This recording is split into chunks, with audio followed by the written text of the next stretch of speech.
One of my viewers that I also know on Facebook, who's quite a smart guy, he's definitely no dummy, and he is obviously a very big believer in third positionism.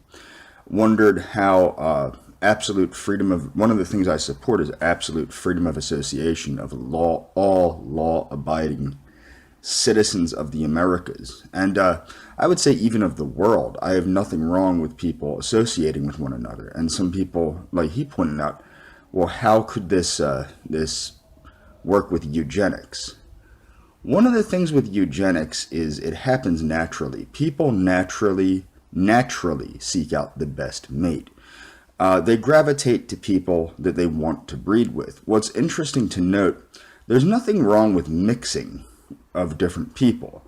However, mixing at the barrel of a gun, as with the forced desegregation of the United States, that's wrong.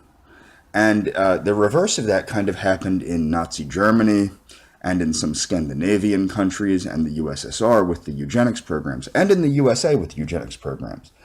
What happens when the government takes up the reins of eugenics is they tend to use it as a means of political punishment. In the USA, when I was working in mental health, I had to attend county meetings on mental health. And there was this one congressman that was a psychologist that basically wants to make it illegal for people to refuse psychiatric treatment and psychological treatment, which would be a boon to the psychiatric industry, because people would no longer be able to say, I don't want to take that medication. But this is a slippery slope to the same type of eugenics type policies that were practiced in the USSR and Nazi Germany. In the USSR, they didn't call it eugenics because they didn't believe in genetics. They believed in Lysenkoism. But the reason why is because eugenics should not be used to punish people.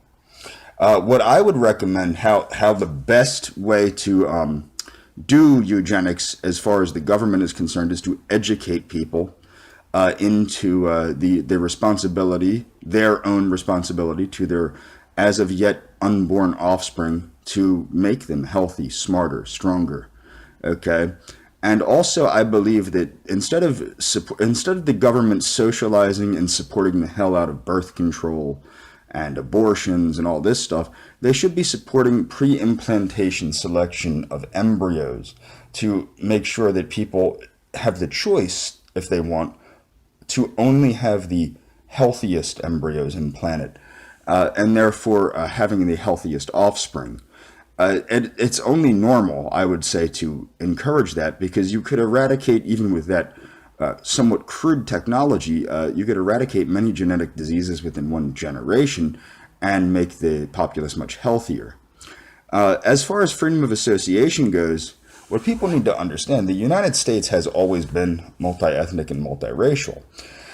Since day one, Native Americans and whites have been banging each other. That's bottom line. Also, all of the different European people have been banging each other from day one. And we've had Middle Eastern immigrants from Syria and other Middle Eastern countries, and we've all been banging each other.